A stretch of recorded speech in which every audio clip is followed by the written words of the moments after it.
You've probably noticed that for much of the past decade, home prices have been rising consistently.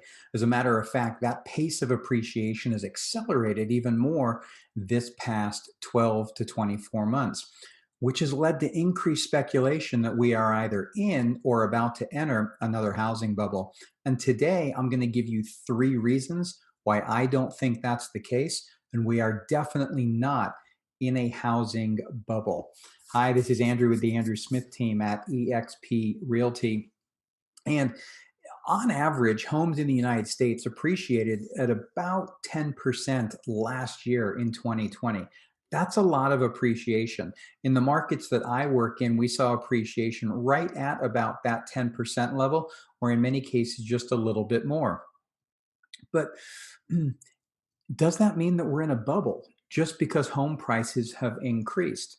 So, here are the three reasons why I don't think that is the case. So, number one, supply and demand.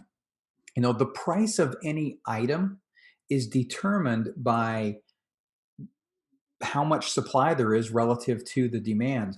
Currently, we have extremely high demand and very low supply. As a result, prices have been going up.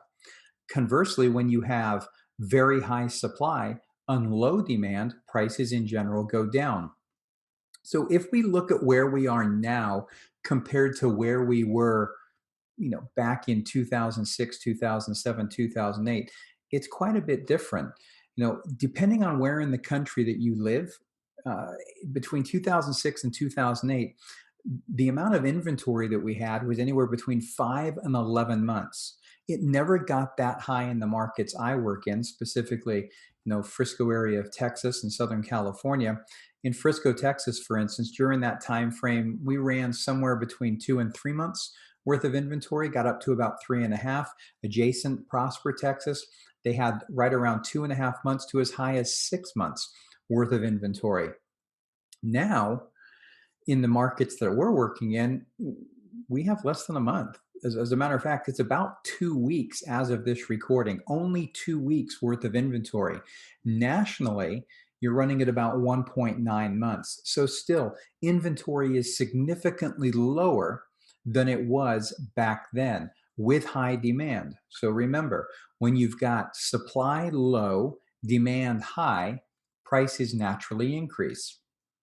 Number two, demand itself. Okay, demand currently is being driven by an actual need. Now, I know that sounds funny. It's like, well, what was the need before? To be honest with you, there wasn't one. It was irrational exuberance, is the way I've heard it called before. I think that was from the Center for Finance that originally said that. Right now, as a result of the pandemic, especially, you've got a lot of people that have realized that their housing needs don't fit where they currently live. And it's caused more people to want to buy.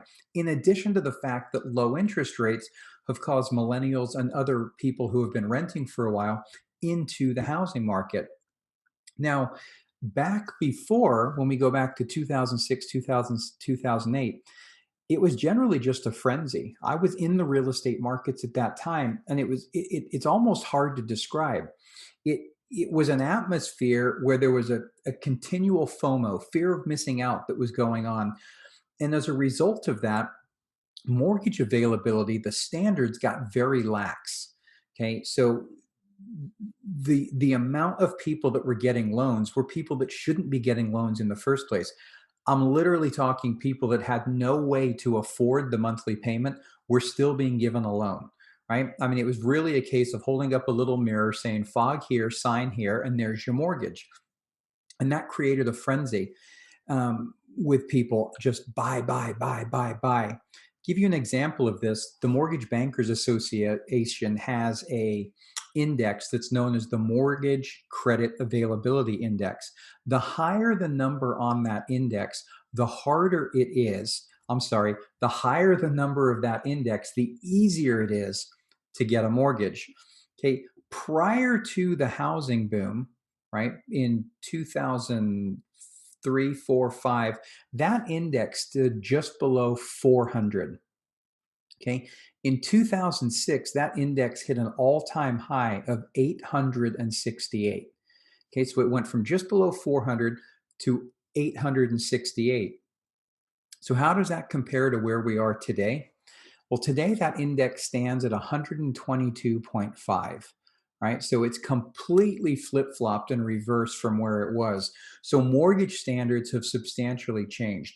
People actually need to qualify. What a novel concept that is.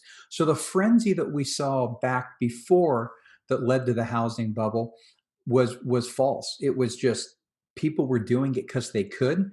There wasn't really any need there. And this time around, that has completely changed. So it's actually real demand, as we're calling it, has been fueling the market that we're currently in.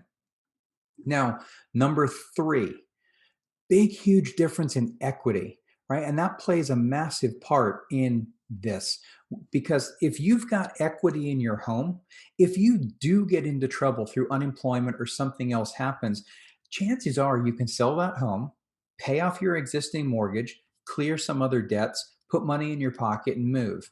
I'm not saying that's the case for everyone, but the vast majority of homes in the country today can do that.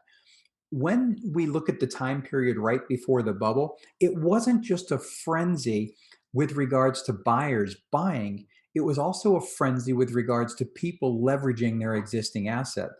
Existing homeowners were using their homes like ATM machines. I know people that were doing cash out refis to buy fur coats, watches, go on vacations, all kinds of things like that, which isn't the best use of the equity in your home.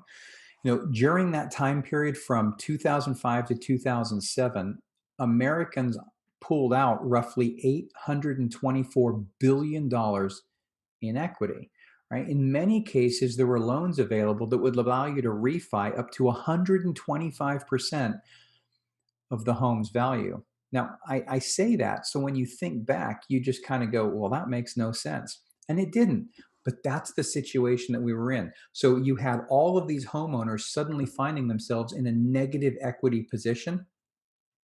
And it was just the first domino to fall. And it created a massive meltdown in the housing market. Today, when you look at it, cash out refis have still taken place, but they're less than a third than they were in the 3 years that led up to the crash before.